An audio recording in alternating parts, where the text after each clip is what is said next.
उत्तानपाद राजा थे और उनके जो छोटे भाई थे प्रियव्रत, उनको युवराज पद दिया गया था। उत्तानपाद जो थे उनकी दो पत्नियां थी, नाम था सुनीति और सुरुचि। सुनीति का जो पुत्र था उसका नाम था ध्रुव और सुरुचि के जो पुत्र हुआ उसका नाम था उत्तम। एक बार महाराज उत्तानपाद राज सिंहासन पर बैठे थे। अच्छा, इन उत्तानपाद की स्थिति कैसी थी? उत्तानपाद राजा की दो पत्नियां थी, लेकिन उनको लगाव किससे था? सुरुचि रानी से। उनको सुनीति अच्छी नहीं लगती थी, ध्रुव से प्रेम नहीं था।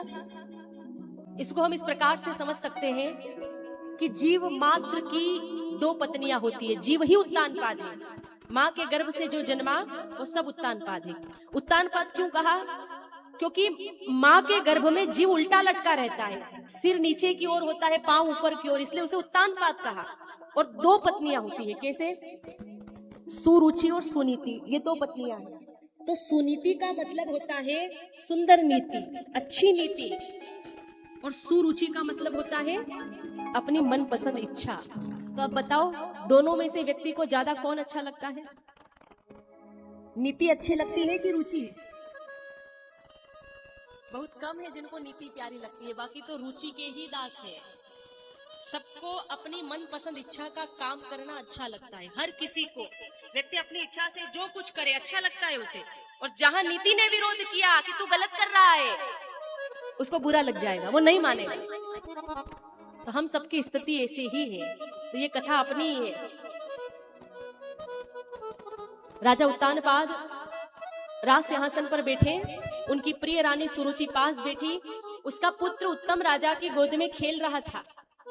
उसी समय ध्रुव का आगमन होता है। जैसे ही ध्रुव आए और पिता की गोद में अपने भाई को खेलते हुए देखा, तो उनकी भी इच्छा हो गई कि मैं भी अपने पिता की गोद में बैठूं। और छोटा बच्चा तो भगवान का ही रूप होता है, बड़े बड़े महात्मा बच्चों से खेलते हैं, बच्चों से क्या भेदभाव रखना। अब राजा ने जब पुत्र की ओर देखा, ध्रुव बार बार हाथ बढ़ाकर बोले, गोद में उठा लीजिए। राजा की भी इच्छा हुई, उठा लेता हूं, लेकिन पास में बैठी हुई रानी सुरुचि ने रोक दिया, इसे गोद में मत लेना। और राजा भी डर गया। उसने सुरुचि की इच्छा के विरुद्ध काम करना नहीं चाहा। वो क्यों डर गया? वो इसलिए डर गया क्योंकि वो जरूरत से ज्यादा उसके अधीन था। उसको ये भय लगा कि अगर मैंने अपनी रानी की बात नहीं मानी तो ये नाराज हो जाएगी, और कुछ भी हो जाए पर ये नाराज नहीं होनी चाहिए। था तो राजा, पर रानी का तो दास ही था। और अक्सर बहुत लोगों की ऐसी दशा होती है, साहब बाहर तो अकड़ करके घमंड में घूमते हैं और घर में पत्नी के आगे भीगी बिल्ली बन जाते हैं। भाई, जरूरत से ज्यादा अधीन रहना पाप है, और शास्त्र यहाँ तक कहता है कि ऐसे स्त्री अधीन पुरुष को देखने में भी पाप लगता है। व्यक्ति में इतना तो विवेक होना चाहिए कि वो सही और गलत का निर्णय ले सके। अब बहुत सारे लोग यहाँ कह देते हैं कि क्या पत्नी की बात मानना गलत बात है? बिल्कुल नहीं। देखो, पत्नी की बात मानना एक अलग विषय है, और जरूरत से ज्यादा अधीन होकर गलत निर्णय ले लेना एक अलग विषय है। यहाँ व्यक्ति को बुद्धिमानी से काम लेना चाहिए। इसको जरूरत से ज्यादा अधीनस्थ होना कहते हैं। जहां व्यक्ति जरूरत से ज्यादा अधीन होगा ना, वहां ऐसी ही स्थिति उत्पन्न होगी। एक बार एक आदमी अपने ऑफिस में काम करने गया, तो दिन भर काम किया, वहां किसी से झगड़ा भी हो गया, तो परेशान हो गया। लड़ झगड़ के शाम को जब घर आया तो गुस्से में तो था ही, सारा गुस्सा उसने घर आकर के उतारा। अधिकांश लोग यही काम करते हैं, लड़ाई किसी और की वजह से होती है, गुस्सा भी किसी और की वजह से आता है, और उतारते घर आकर। ये गलत बात है। पत्नी पर उतारेंगे, माँ पर उतारेंगे, भोजन पर उतारेंगे। अब इन्होंने क्या बिगाड़ा? जहां लड़ाई हुई है वही उतार के आओ। अब उसको गुस्सा आ रहा था, पहले से दिमाग गरम। घर आया, माँ ने भोजन की थाली परोसी, तो उसमें कड़ी बनाई गई थी, वो थोड़ी ज्यादा ही पतली हो गई थी। अब उसको गुस्सा तो आ ही रहा था, फिर थाली में देखी वो पतली सी कड़ी, और ज्यादा गुस्सा आया। वो गुस्से में कहने लगा कि एक तो दिन भर काम काज करो और शाम को लौटकर घर आओ भोजन के लिए, तो ऐसी कड़ी मिलती है। ये कैसी कड़ी बनाई है? एकदम मोर के आंसू जैसी, एकदम पानी जैसी।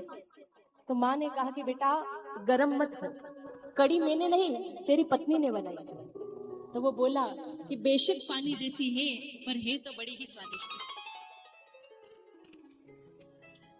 है, बड़ी स्वादिष्ट। तो जहां ये जरूरत से ज्यादा ऐसा भाव होता है ना, वहां व्यक्ति दोष नहीं देखेगा। पत्नी ने बनाई तो कह दिया बड़ी स्वादिष्ट बनी है, पहले मां पर गुस्सा कर रहा था।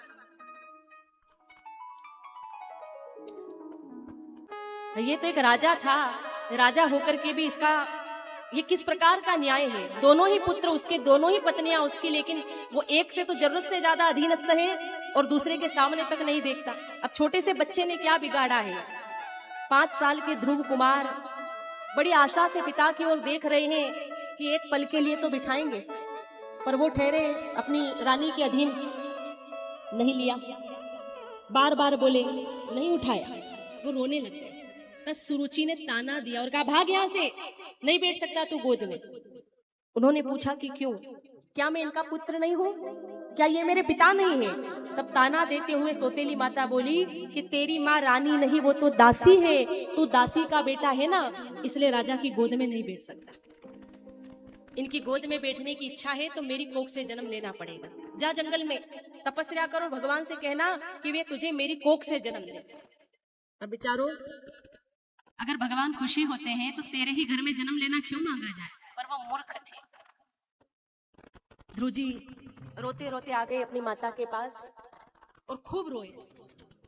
माँ पूछती है क्या हुआ, पर बोलते नहीं। देखो बालक कितना संस्कारी, नहीं बोले। क्यों बोलूंगा तो माता पिता की निंदा करने का पाप लगेगा, इसलिए कोई बात उन्होंने नहीं बताई कि मेरी सौतेली माता ने अपमान किया या पिता ने ऐसा भला बुरा कहा, कुछ नहीं बोले।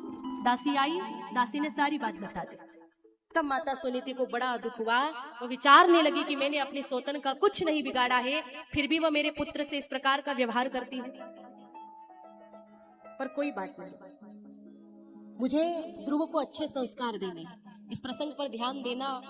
सुनीति माता अगर चाहती तो वो जा करके लड़ाई कर सकती थी, झगड़ा कर सकती थी अपने अधिकार के लिए, लेकिन उन्होंने लड़ाई नहीं करी। क्यों? क्योंकि वो ध्रुव को अच्छे संस्कार देना चाहती थी। उन्होंने सोचा कि अगर जाऊंगी लड़ूंगी और ध्रुव ने हम दोनों को आपस में लड़ते झगड़ते देखा तो ध्रुव के मन में तो वैर के ही संस्कार आएंगे ना, लड़ाई झगड़ा देखेगा तो वो भी बड़ा होके यही करेगा। तो भले कुछ भी हो जाए, मेरे पुत्र को कुछ ना मिले चलेगा, संस्कार अच्छे मिलने चाहिए। और ये बात अगर प्रत्येक माता समझ लेना तो हर घर से एक एक ध्रुव कुमार निकलेंगे। आज विडंबना यही है, संतान के बिगड़ने का कारण ही यही है। शुरुआत लोग उस पर ध्यान ही नहीं देते, संस्कारों पर कितने लोग ध्यान देते। बचपन में उनको ये लगता है कि अभी तो बच्चे हैं, क्या समझ रहे हैं, पर नहीं, उसी समय वो सब कुछ सीख रहे हैं। बच्चा छोटा है, तुम जो बात करते हो, जैसा बोलते हो, जैसा तुम्हारा व्यवहार, बोली भाषा, सब सीखता है वो। तुम लड़ाई करते हो, झगड़ा करते हो, किसी को कुछ अपशब्द बोलते हो, वो सब सीख रहा है। तो उसकी नींव अच्छी बनानी चाहिए, उसका बाल्यकाल अगर उस पर आपने ध्यान दे दिया, उसमें अच्छे संस्कार उसमें भर दिए, तो जिंदगी भर आपको पीछे पलटकर देखने की आवश्यकता नहीं पड़ेगी। भाई आप जिंदगी भर तो साथ नहीं रहोगे ना, एक उम्र के बाद सबको ही चले जाना है, साथ क्या रहेगा? दी हुई अच्छी शिक्षा, दिए हुए अच्छे संस्कार जो हर जगह हर समय हमारे काम में आते हैं, वही चीज तो रह जाती है, बाकी क्या रहता है? संपत्ति भी थोड़े दिन में खत्म हो जाएगी, पर संस्कार तो आज जीवन काम आएंगे। आजकल माता पिता क्या मानते हैं? बच्चे को बड़ा कर दिया, पढ़ा लिखा दिया, नौकरी दिलवा दी, शादी करा दी, जमीन जायदाद नाम पर कर दी और मान लिया हो गया अपना कर्तव्य पूरा। बस इसी को वो मानते हैं कि अपना कर्तव्य पूरा हो गया। संस्कारों की ओर ध्यान नहीं जाता। केवल इतना कर लेना मात्र आपका कर्तव्य नहीं है, उसको अच्छे संस्कार देना आपका परम धर्म होता है। घर बनाकर ना दोगे ना तो भी चलेगा, संस्कार अच्छे दे देना। माता पिता जमीन जायदाद तो दे देते हैं, संस्कार नहीं देते। कई लोग कहते हैं हमारी बात मानते नहीं है, सुनते नहीं है। क्यों नहीं सुनते? क्यों आपकी शिक्षा पर ध्यान नहीं देते? क्यों मना करते हैं? आप जब जमीन जायदाद देते हो तब वो मना करते कि नहीं नहीं, आपके रुपए पैसे हम कैसे ले सकते हैं, आपकी संपत्ति हम कैसे लेंगे? तब उन्होंने मना नहीं किया। जब आप अच्छी शिक्षा दोगे, अच्छे संस्कार दोगे तो क्यों मना करेंगे? शुरुआत देखो आपको करनी है बचपन में ही, बड़े होने के बाद में। जैसे एक कुम्हार जब मिट्टी से घड़ा बनाता है ना, तो थपथपाता भी है और उसे सहलाता भी है। ठीक उसी प्रकार से बच्चे का भविष्य बनाने के लिए बच्चे को डांटना भी जरूरी है और लाड़ प्यार भी जरूरी है। बच्चे का भविष्य बनाना चाहते हो तो उसकी लगन भी जानना चाहिए। आजकल हम देखते हैं कई माता पिता बच्चों से नहीं पूछते कि बेटा तुम्हारी क्या इच्छा है। बच्चे की इच्छा है कुछ और बनने की, माता पिता चाहते हैं हम इसे डॉक्टर बनाएं क्योंकि उसमें पैसा ज्यादा है। अगर आपकी अपनी इच्छा है तो भी उसको प्रेम से बताओ, लेकिन एक बार उसकी भी तो लगन जानो कि वो क्या चाहते हैं, उनकी क्या इच्छा है, उनकी रुचि किस कार्य क्षेत्र में है। क्योंकि जिसमें उनकी रुचि होगी वो कार्य अगर उनको करने को कहोगे तो शायद वो खुशी खुशी करेंगे, प्रसन्नता से करेंगे। तो माता पिता का भी कर्तव्य होता है कि अपनी बच्चों की इच्छाओं का सम्मान करे और संतान का भी कर्तव्य होता है कि माता पिता का आदर सत्कार करे, उनकी बात को माने। हर माता पिता चाहते हैं कि हमारी संतान लायक बने, सुयोग्य बने, हमारी सेवा करने वाली बने, तो उसके लिए उनको बचपन में ध्यान दे देना चाहिए। माँ अगर सुनीति के जैसी हो ना तो बच्चे को सुधारने के लिए 1000 शिक्षकों की आवश्यकता नहीं पड़ती, क्योंकि संतान के प्रथम गुरु माता पिता ही होते हैं। ध्रुव जी को संस्कारवान किसने बनाया? माता सुनीति ने। सुनीति सोचती है भले राज्य ना मिले चलेगा, संस्कार अच्छे मिलने चाहिए। वो अपने पुत्र से कहती है क्यों रो रहा है तू? तेरी सौतेली माता ने कोई गलत बात नहीं कही, सही तो कहा है। उसने वन में जाने की जो प्रेरणा दी वो बिल्कुल सही दी है। अगर भीख मांगनी ही है तो भगवान से क्यों ना मांगी जाए। दुनिया वालों से तो बहुत कुछ मांगने पर भी बहुत कम ही मिलता है, कई बार तो अपमान या उपेक्षा मिल जाती है।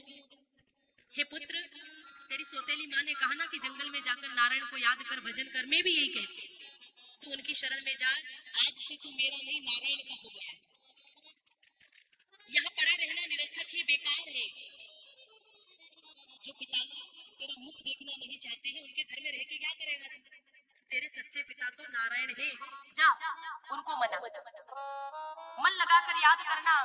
ध्रुव जी बोले कि वो क्या मुझे मिल जाएंगे? माता कहने लगी हाँ, अनन्य भाव से याद करेगा तो मिल जाएंगे। अनन्य भावे निज धर्म भाविते मनस्य स्थाप्य भजस्व पुरुषम। अपने चित्त में गोविंद की स्थापना करके अनन्य भाव से याद करेगा ना तो मिल जाएंगे। मेरा आशीर्वाद है तेरे साथ, तू जा। वो प्रणाम करके जाने लगे।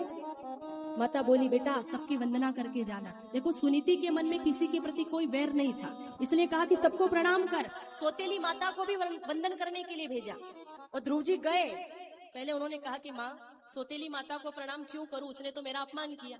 तो सुनीति बोली नहीं नहीं, ऐसा भाव मन में मत रखना बेटा, तूने पिछले जन्म में माँ का दिल दुखाया होगा ना, तो उसने इस जन्म में आके बदला ले लिया, पर तू वैर मत रखना मन में। इस प्रकार से समझाया। अब आज की स्त्री होती तो कह देती कि नहीं नहीं, वंदना नहीं करनी है, इसे प्रणाम नहीं करना है, तेरा अपमान किया, जिंदगी भर याद रखना, बदला लेते रहना है। और ऐसे कुसंस्कार अगर दिए जाएंगे ना तो हमेशा के लिए वो वैर भाव के संस्कार जम जाएंगे मन में। और सुनीति ने कोई भेद नहीं रखा और इसीलिए तो उनका बालक इतना लायक बना है। सबको प्रणाम किया, सौतेली माता को, पिता को।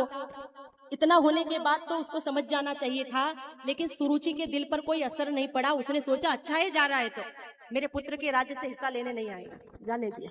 चाहती तो रोक लेती, पर कोई असर नहीं पड़ा। 5 साल का बालक सबको प्रणाम करके हरि भजन के लिए जा रहे, घर छोड़ के। बहुत बड़ी बात है, कथा में सुनते हैं तो लगता है कि बस कथा हो रही है, पर ये सच्ची घटना है। महाराज 5 साल की आयु में वो घर छोड़ के गए, जबकि लोग 55 के हो जाते हैं ना तब तक भी मोह माया नहीं छोड़ पाते, वो 55 में चले गए। छोटे से बालक ध्रुव जा रहे हैं जंगल में, मन से भगवान को याद कर रहे हैं। डर भी था, जंगल में हिंसक पशु होंगे, खा तो नहीं जाएंगे। फिर याद आता नहीं नहीं, अकेले थोड़ी हूँ, मेरी माँ ने कहा था जहां जहां जाऊंगा नारायण मेरे साथ आएंगे, ये विश्वास है। चलते जा रहे हैं, सामने से आ गए नारद जी। जैसे ही नारद जी को देखा, अच्छे संस्कार के कारण उन्होंने नारद जी को दंडवत प्रणाम किया। कहा ये कोई मुनि है, प्रणाम किया। और नारद जी तो खुश हो गए बच्चे को देख करके, इतनी विनम्रता बालक ने। उठा लिया गोद में, माथे पर हाथ फेरने लगे, लाड़ प्यार करने लगे, गोद में बिठा लिया। तो ध्रुव जी क्या सोच रहे हैं कि भगवान के आशीर्वाद से जंगल में दूसरी माँ मिल गई। और सच में ये गुरु रूपी माँ है। एक जन्म देने वाली माँ होती है जो बच्चे का पालन पोषण करती है, स्तनपान कराती है, और दूसरी होती है गुरु रूपी माता। ये माता ऐसी है जो कहती है कि मैं तुम्हें ऐसा उपदेश करूंगी कि दोबारा से स्तनपान नहीं करना पड़ेगा, मतलब माँ के गर्भ में नहीं आना पड़ेगा, ऐसा उपदेश दे दो। नारद जी बहुत खुश हुए और पूछते हैं, बेटा तुम्हारा नाम क्या है और कहाँ जा रहे हो तुम? ध्रुव जी ने सारी बात बता दी। कहा, गुरुदेव मैं माता के आदेश से जंगल में भक्ति करने जा रहा हूँ, नारायण की गोद में बैठने। नारद जी बहुत प्रसन्न हुए। सोचा इस बच्चे को कुछ उपदेश दे दूं, मार्गदर्शन करा दूं, लेकिन सदगुरु बिना परीक्षा लिए उपदेश नहीं देते। तो नारद जी ने पहले परीक्षा ली। नारद जी बोले, बेटा तू भगवान को पाने के लिए तो जा रहा है, लेकिन भगवान को पाना इतना आसान नहीं है, वो बहुत मुश्किल से मिलते हैं। बड़े बड़े ऋषि महात्मा तपस्या कर करके हार जाते हैं ना, उनको भी वो नहीं मिल पाते। तो तुझ जैसे बच्चे को कैसे मिल जाएंगे? तू कितना छोटा है, तेरी आयु अभी खेलने कूदने की है, भजन करने की नहीं है। बेटा तू मेरी बात मान और घर जा, बड़ा हो जा, संसार का सारा सुख भोग ले, फिर बुढ़ापे में भले चले जाना भजन करने, अभी मत जा। उनकी बात सुनी तो ध्रुव जी बोले, गुरुदेव मैंने तो निर्णय लिया है कि जिस घर में मेरा अपमान होता है उस घर में मैं एक पल के लिए भी नहीं रुकूंगा।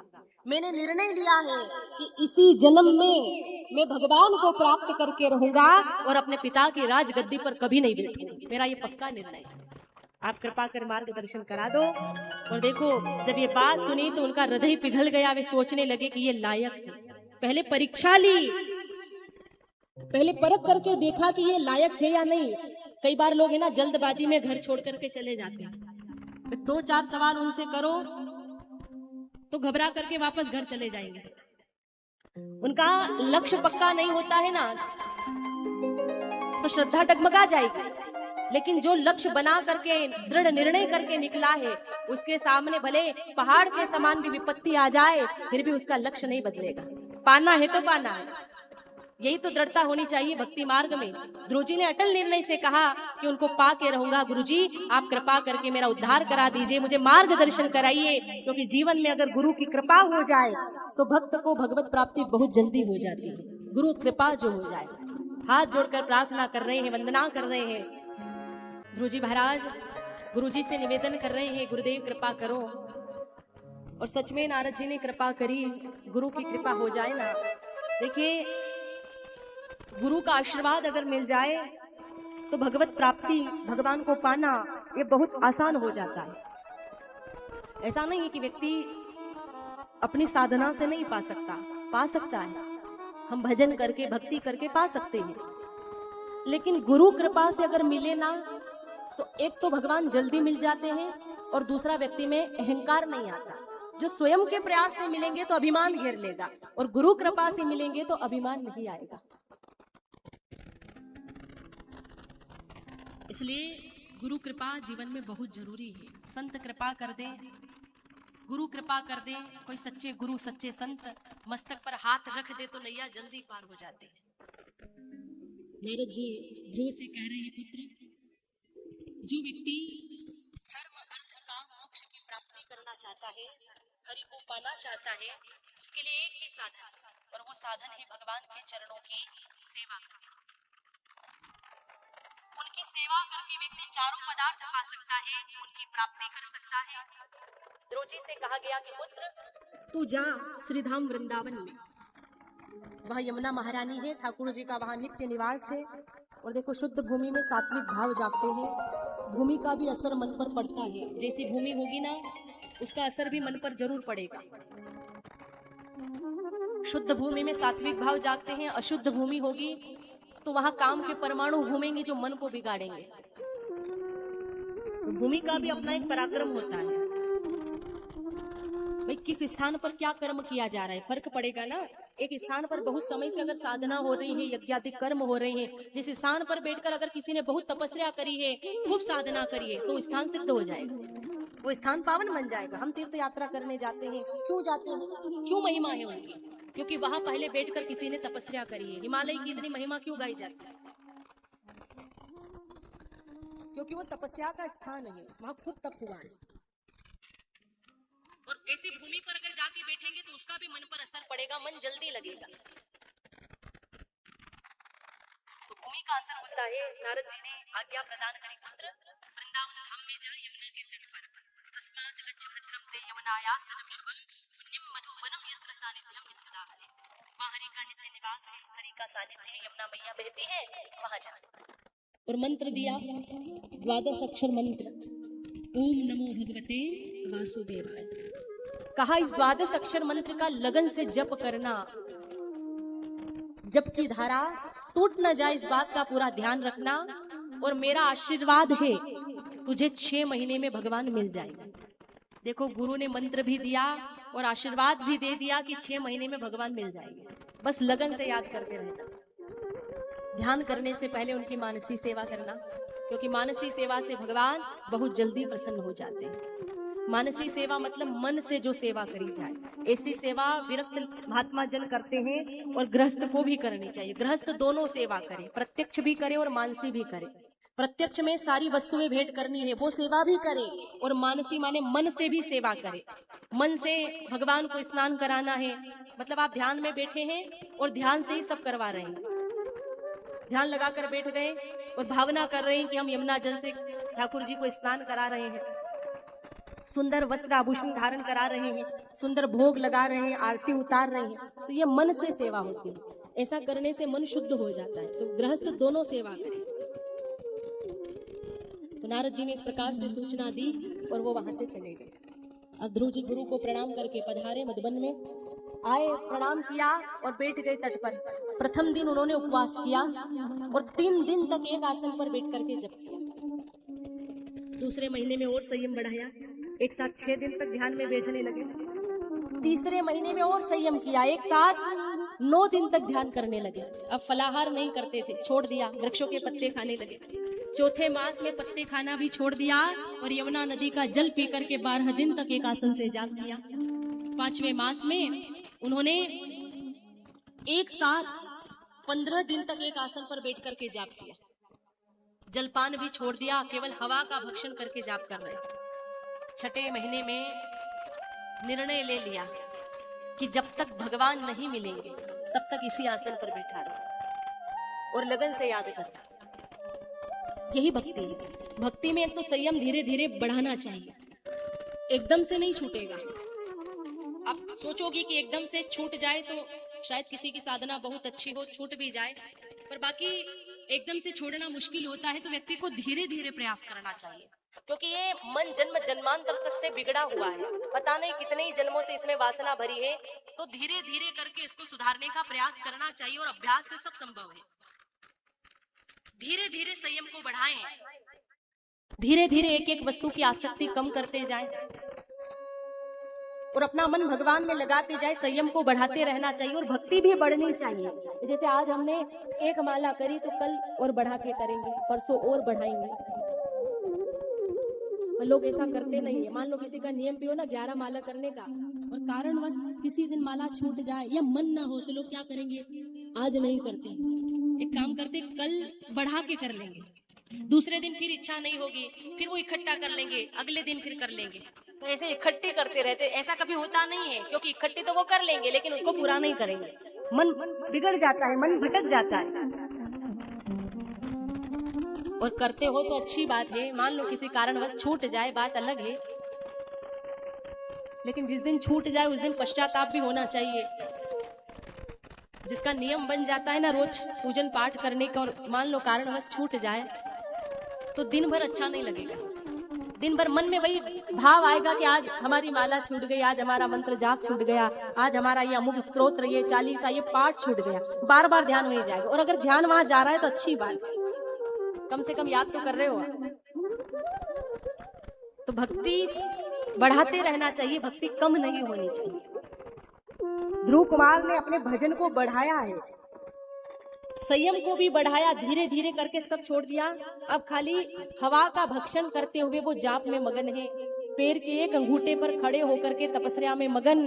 और निर्णय क्या है, जब तक भगवान दर्शन नहीं देंगे तब तक इसी आसन पर बैठा रहूंगा, भगवान का दर्शन करने के बाद ही जाऊंगा। और भक्ति मार्ग में यही निर्णय होना चाहिए कार्यवा साधयामी अथवा देहवा पातियामी, या तो कार्य सिद्ध कर लूंगा और जो मेरा कार्य सिद्ध नहीं हुआ तो देह का परित्याग कर दूंगा।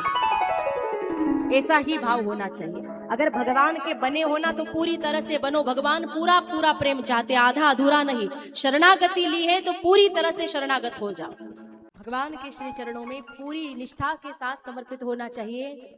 निर्णय पक्का हो तो भगवान मिलते हैं। ध्रुव जी कितने भाव से याद करते हैं। ऐसा भजन किया कि देवताओं के सिंहासन तक डोलने लगे।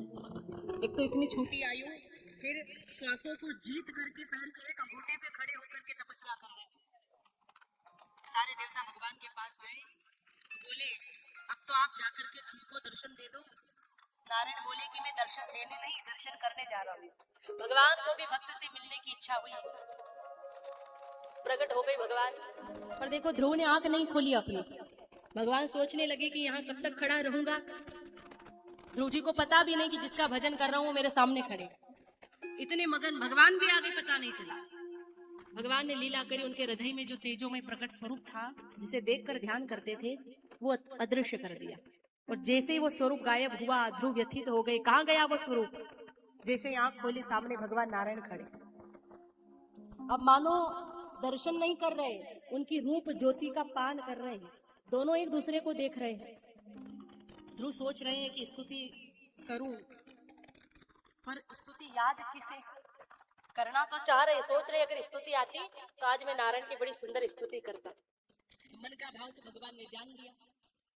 भगवान ने अपना शंख लिया और शंख से उनके गाल को स्पर्श किया। और जैसे स्पर्श किया तो मन में सरस्वती जागृत हो गई। सरस्वती जागृत हुई, तुरंत शब्द प्रकट हो गए, लगे स्तुति करने। ये सब भगवान की कृपा है।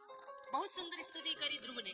यो अंतः प्रविश्य मम वाचमिमां प्रसुप्तां संजीवत्यखिल शक्तिधरः स्वधामना अन्याश्च हस्त चरण श्रवण त्वगादीन प्राणा नमो भगवते पुरुषाय तुभ्यम्। ध्रुव कह रहे हैं प्रभु आप सर्वशक्ति संपन्न हैं और आप ही मेरे अंतःकरण में प्रवेश करके मेरी सोई हुई वाणी को चेतना युक्त करते हैं। आप ही मेरे हाथ, कान, नाक, त्वचा सारी इंद्रियों को चैतन्यता देते हैं। मेरी बुद्धि में प्रविष्ट होकर मुझे सत्कर्म करने की प्रेरणा देने वाले प्रभु, मैं आपके चरणों में बारंबार नमन करता हूँ। बहुत भाव से स्तुति करी और फिर कहा प्रभु आप तो कल्पवृक्ष हैं। सच में वो लोग मूर्ख हैं जो आपसे आपको न मांग करके संसार की भौतिक वस्तुओं की कामना करते रहते हैं। सच में वो लोग पागल होते हैं। जब भगवान अपने आप को देने के लिए तैयार बैठे हैं तो क्यों नहीं उनको ही मांग लिया जाए, उनको ही ले लिया जाए तो कुछ और मांगना ही नहीं पड़ेगा। पर हम लोग क्या करते हैं, उनको कभी नहीं मांगते। हम मंदिर में जाते हैं, पता नहीं क्या क्या मांगते रहते हैं और जो मांग रहे हैं ना वो सब ऐसी चीजें हैं जो बाद में कोई काम नहीं आता। आज जो वस्तुएं मांगी जाती है ना वो हमेशा के लिए रहने वाली है। सब नश्वर चीजें मांग रहे हैं। पुत्र, परिवार, धन, संपत्ति, संसार का जो भी सुख आप मांगते हो वो सब नश्वर है। मांगो तो शाश्वत चीजें मांगो ना, शांति मांगो। मंदिर में जाएंगे, 11 रुपए भगवान को चढ़ाएंगे और बदले में 11 तरह की वस्तुएं मांग लेंगे। ये भक्ति थोड़ी होगी। कई लोग थोड़ा भजन करेंगे फिर कुछ कामना रख लेंगे, इसीलिए भक्ति सफल नहीं होती। जो लोग शिकायत करते हैं ना हमारा भजन सफल क्यों नहीं हो रहा है, हमारी भक्ति सफल क्यों नहीं हो रही, यही कारण है क्योंकि हमारी कामनाएं जरूरत से ज्यादा है। एक आध कामना हो तो ठीक भी, लेकिन कामनाएं कितनी हो गई है। इतनी तो मांग करते हैं हम लोग। भजन किया बदले में ये दे देना, वो दे देना, ये मिल जाए, वो मिल जाए, सब मांग लेते हैं। तो ये काहे की भक्ति हुई? ये तो मजदूरी हो गई। तुमने भजन किया और बदले में मांग लिया उनसे और उन्होंने दे दिया, हिसाब बराबर। कर्म निष्काम भाव से करने चाहिए। जो भजन करते हो ना, जो सत्कर्म करते हो, निष्काम भाव से करो। चिंता की बात नहीं है, फल मिलेगा। आप तो एक भाव रखो कि हमने कर्म किया और भगवान को अर्पण कर दिया, बस यही भाव। हे प्रभु हमने जो भी अच्छा कर्म किया सब आपके चरणों में अर्पित करते हैं। अच्छे कर्म करके भूल जाओ उसे, उसके फल की चिंता नहीं करनी। समय आएगा तो मिलेगा फल, क्यों बार बार मांगना। गुरु जी यही बात कर रहे हैं कि वो लोग मूर्ख हैं जो आपसे आपको नहीं मांगकर संसार की भौतिक चीजें मांगते हैं। भगवान बोले ध्रुव तेरी भक्ति से मैं बहुत प्रसन्न हूँ। इतनी छोटी आयु में तूने मुझे प्रसन्न कर लिया। तेरी जो इच्छा हो वो मैं देने को तैयार हूँ। मैं तेरी भक्ति के वशीभूत हो गया। इसीलिए पुत्र मैंने तेरे लिए इतना सुंदर स्थान सुरक्षित रखा, जहां आज से पहले कभी कोई नहीं गया और वो स्थान किसी और को भी नहीं मिल सकता। इतना सुंदर स्थान मैं तुझे उत्तम ध्रुव लोक प्रदान करता, सप्तऋषि मंडल से भी ऊंचा स्थान, जहां से तेरा पतन कभी नहीं हो सकता। वो स्थान दिया भगवान ने ध्रुव को। ध्रुव जी बहुत प्रसन्न हुए। भगवान बोले और क्या कामना है, कोई इच्छा हो अपनी तो बता दे। देखो ये वैकुंठ तो भगवान अपनी इच्छा से दे रहे हैं, वो लोक भगवान ने अपनी इच्छा से दिया। ध्रुव ने कुछ नहीं मांगा। भगवान कह रहे मांग, क्या इच्छा है? बोले नहीं प्रभु, मैं मांगना नहीं जानता, मुझे आता ही नहीं है, क्या मांगू? एक काम करो, जो अच्छा लगे वही दे देना। भगवान बोले ठीक है, तू मेरी आज्ञा का पालन कर, तू घर जा, राजा बन जा, विवाह कर ले, संसार का सारा सुख भोग ले, उसके बाद मैं विमान भेजूंगा, उस विमान पर बैठ करके तू उत्तम लोक को जाना। ध्रुव जी बोले प्रभु मेरी इच्छा नहीं है घर जाने, घर जाऊंगा, विवाह करूंगा, राजा बनूंगा तो माया में फंस जाऊंगा, सावधान हो जाऊंगा, मेरी कोई इच्छा नहीं है, मैं राजा बनना नहीं चाहता। भगवान बोले भले तू नहीं चाहता है तो क्या हुआ, मैं तो तुझे राजा बना हुआ देखना चाहता हूँ, ये मेरी इच्छा है। मैं जगत को बताना चाहता हूँ कि व्यक्ति अगर एक बार मेरा हो जाए तो मैं उसे सब देता हूँ, संसार का सुख भी और भक्ति का अलौकिक आनंद भी। भगवान ने अगर हमें कुछ दिया है ना, ये माया, ये पदार्थ, तो उसका तात्पर्य क्या है? उसका तात्पर्य यही होता है कि हम मर्यादा में रह करके उसका उपयोग करें। वो हमें जैसे में नहीं रहना चाहिए, और उसने उस नाव को सिर पे उठाया और खुद पानी में चलने लगा। थोड़ी दूर तो चला, पर आगे नदी ज्यादा गहरी थी, पैर फिसला, डूब गया, मर गए। नाव किस लिए रखी गई थी? खड़ी थी, उपयोग करना था, उसको माथे पर उठा करके उसके मोह में फंसना नहीं था। ऐसा मोह रखा तो खुद डूबा। तो कहने का तात्पर्य ये है कि अगर कोई वस्तु हमें मिल रही है, कोई माया, कोई साधन, जो भी पदार्थ है, तो वो हमें उपयोग करने के लिए दिए गए हैं, वो हमें फंसने के लिए नहीं दिए गए। चीजें मिली, उपयोग कर ली, नहीं मिली तो कोई चिंता नहीं, पर मिल रही है तो इसका तात्पर्य ये नहीं होता कि हम उसमें उलझ जाए, उसका लालच करने लग जाए, तो उसमें फंसना नहीं है। कई लोग तो इतने उलझ जाते हैं कि तिजोरी भरी है पैसों से, लेकिन फिर भी चाह क्या है? खर्चा नहीं करना है, बस उस तिजोरी को और भरते ही जाना है, और भरते ही जाना है। पूरी पेटी भरी है अच्छे अच्छे कपड़ों से, पर पहनना नहीं है, छाती से छूटता ही नहीं है। तो ये ऐसा संग्रह, इतना अधिक लालच, ये सब किस काम का? भाई धन की तीन ही गति होती है, भोग, दान या नाश। या तो तुम उसका दान करो या अपने उपयोग में लो, और अगर ऐसा नहीं कर रहे, ना अपने उपयोग में ले रहे हो ना दान कर रहे हो, तो तीसरी गति नाश अपने आप हो जाएगा, वो पड़ा पड़ा ही सड़ जाएगा। और कईयों के साथ ऐसा होता है, मरते दम तक भी उनकी आसक्ति चीजों के प्रति छूटती नहीं है, तो आखिरी में क्या होता है, वो लोग ऐसे ही चले जाते हैं। कई जगह देखा जाता है ना, कोई चीज हो किसी की अति प्रिय, संभाल संभाल करके रखते हैं, उपयोग में भी नहीं लेते, छाती से छूटती भी नहीं है, अब ऐसे ही सोचते सोचते मर जाते हैं। तो घर वाले क्या कहते हैं, अरे इनको ये चीज बड़ी प्यारी थी, अब तो आखिरी टाइम, एक काम करो आखिरी में इनके उपयोग में ले लो। तो कहीं तो उसका काम नक्की करना है ना, कितना संभाल के रखेंगे। तो भाई ऐसी आसक्ति भी अच्छी नहीं होती, क्योंकि इस चक्कर में व्यक्ति जिंदगी भर उलझता रहता है। एक गांव में एक मजदूर व्यक्ति रहता था, दोनों पति पत्नी झोपड़ी में रहते और बहुत सुख से रहते थे, दिन भर मजदूरी करते, जो मिलता था उससे भोजन पाते थे और आनंद से रहते थे। उनके घर के ठीक सामने एक साहूकार का मकान था, खूब धन, खूब संपत्ति, लेकिन शांति नहीं, रोज लड़ाइयाँ हो, रोज झगड़े हो, सारी शांति कहीं चली गई, रोज लड़ाइयाँ, और परेशान हो गया वो। एक बार एक महात्मा जी आए तो पूछा कि मैं क्या करूं जिससे मुझे शांति मिल सके। तो सामने मजदूर व्यक्ति रहता है, इतने आनंद से रहता है, धन नहीं है, पैसा नहीं, फिर भी आनंद में। तो मेरे पास इतना होने के बाद भी मैं सुख में नहीं हूँ, मेरे जीवन में सुख आ सके ऐसा मैं क्या करूं। तो साधु ने कहा देख, ये जितनी भी दुविधा है ना, ये सब धन के कारण है। जब तक तेरे पास ये धन रहेगा तब तक तेरी स्थिति ऐसी ही रहने तो सुखी नहीं हो सकता। वो चले गए वो ऐसा कह के। अब उसको भरोसा नहीं हुआ तो उसने सोचा चलो महात्मा की बात आजमा के देखो कि इनकी बात सही है या नहीं। उसने क्या किया, एक थैली में 99 रुपए रखे और वो 99 रुपए वाली थैली फेंक दी उस मजदूर के घर के आगे। अब वो देखने लगा कि इनकी क्या स्थिति होती है। मजदूर व्यक्ति को जब वो 99 रुपए की थैली मिली तो उन्होंने उठा ली और दोनों पति पत्नी उस दिन खूब आपस में झगड़ा करने लगे, खूब लड़ाई करी। उस दिन उनके घर में चूल्हा तक नहीं जला, भोजन भी नहीं बना। अब वो साहूकार देखने आया कि क्या हो रहा है, पता लगाऊं। आकर के देखा तो लड़ रहे हैं, चूल्हा तक नहीं जला घर में। तो पूछने लगा कि भाई क्या बात है, क्यों लड़ रहे हो, भोजन भी नहीं बना आज तो वो मजदूर कहने लगा कि देखो आज मुझे 99 रुपए से भरी एक थैली मिली, तो मैं अपनी पत्नी से ये कह रहा हूँ कि अगर हम हफ्ते में एक दिन भोजन नहीं बनाएंगे तो धीरे धीरे करके रुपए जमा हो जाएंगे और 100 रुपए पूरे हो जाएंगे। बस इसी बात को लेकर के हमारे बीच में झगड़ा हो रहा है। वो बात सुन करके सेठ ने विचार किया, उस साहूकार ने, महात्मा जी ने सही कहा था, ये सारा चक्कर इस धन के कारण है, ये 99 का फेर है। अब वो सोच रहा है कि अगर थोड़े दिन भूखा रहूंगा तो पैसा इकट्ठा होगा और उसे जोड़ूंगा तो 100 रुपए पूर्ण हो जाएंगे। तो हर व्यक्ति यही सोचता है।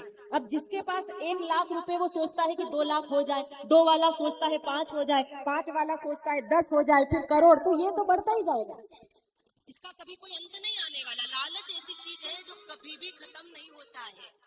हर व्यक्ति ये सोचता है थोड़े दिन में दुख उठा लूं, मेरी इतनी सारी चीजें इकट्ठी हो जाएगी, ये इकट्ठा हो जाएगा। तो महाराज ये संग्रह करने के चक्कर में हमारा समय पूरा हो जाता है और हम ही चलते बनते। तो जो चीजें भगवत कृपा से मिले उपयोग कर लो, ना मिले तो दुखी भी नहीं होना है उसके लिए, और जरूरत से ज्यादा किसी में आसक्त भी नहीं होना है, क्योंकि आसक्ति ही हमारे दुख का कारण है। हम कहते हैं घर दुख का कारण, परिवार दुख का कारण, संपत्ति दुख का कारण नहीं, ये कोई भी हमें दुख के कारण नहीं है। हमारे दुख का कारण उनके प्रति हमारी आसक्ति है, हमारा जरूरत से ज्यादा लगाव है। घर दुख नहीं देता, घर के प्रति लगाव दुख देता है। ना स्त्री बुरी है ना कोई पुरुष बुरा है, बुरा कौन है?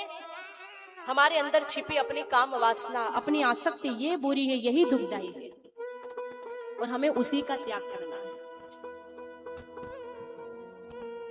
भगवान ध्रुव से कहते हैं कि बेटा मैं दुनिया को यही दिखाना चाहता हूं कि जो व्यक्ति मेरा बन जाए मैं उसे सब देता हूं, बने तो सही, सब सुख मिलता है उसे।